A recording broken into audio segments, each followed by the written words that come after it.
नमस्कार दोस्तों, मैं आज आपको शिरडी के साईं बाबा के बारे में कुछ बताने जा रहा हूँ। शिरडी के साईं बाबा का नाम किसने नहीं सुना। प्राचीन समय से लेकर आज तक समाज में इनके चमत्कार प्रसिद्ध हैं। बता दें, जिस तरह हिंदू धर्म के अन्य देवी देवताओं के लाखों के तादाद में भक्त दुनिया में हैं, ठीक उसी तरह साईं बाबा के देश विदेश में असीम भक्त पाए जाते हैं। आज हम आपको साईं बाबा के सबसे प्रसिद्ध धार्मिक स्थल के बारे में जानकारी देने जा रहा हूँ। जी हाँ, आप सही समझ रहे हैं। हम बात कर रहे हैं शिरडी की, जहाँ नियमित रूप से रोज व खास तौर पर गुरुवार को बड़ी संख्या में श्रद्धालु जहाँ साईं बाबा के दर्शन के लिए पहुँचते हैं। बता दें, दिखने में छोटा शिरडी शहर अनेकों धार्मिक स्थल और गतिविधियों से भरपूर है। बात करें साईं बाबा के स्थल की, तो कहा जाता है कि देश में सबसे प्रसिद्ध साईं बाबा का यही मंदिर। तो चलिए आइए जानते हैं शिरडी के साईं बाबा से जुड़ी कुछ ऐसी जानकारी जिसके बारे में आज भी बहुत कम लोग जानते हैं। सबसे पहले बात करते हैं साईं बाबा के जन्म की। तो बता दें कि लोक किंवदंतियों के अनुसार उनका जन्म कब और कहाँ हुआ यह कोई नहीं जानता। कुछ लोग के अनुसार स्वयं साईं बाबा ने भी इस बारे में कभी नहीं बताया। हालांकि कुछ कथाओं में इन्होंने कई बार अपने माता का परिचय दिया है। जन्म तिथि एवं स्थान की तरह ही साईं बाबा के माता पिता के बारे में भी कोई प्रारंभिक तत्व नहीं है, परंतु श्री साईं बाबा द्वारा बताई गई बातों के अनुरूप उनके पिता का नाम श्री गंगा बावड़िया और उनकी माता का नाम देवगिरी अम्मा माना जाता है।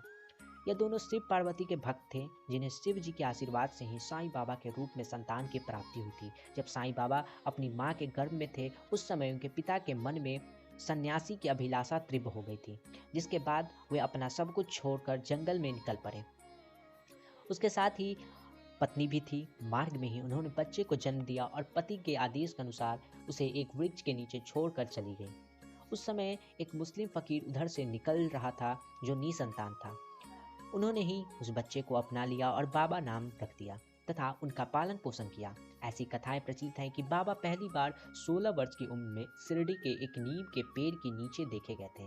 इस जगह से वह जुड़ी चमत्कारिक कथाएं प्रचलित हैं। कहा जाता है कि कुछ समय बाद वे वहां से अदृश्य हो गए थे।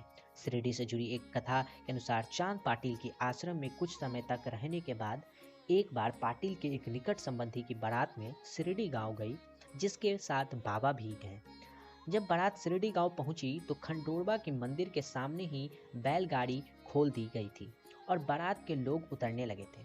उसी दौरान एक श्रद्धालु मालसापति ने तरुण फकीर के तेजस्वी व्यक्ति से खुश होकर उन्हें साईं कहकर संबोधित किया।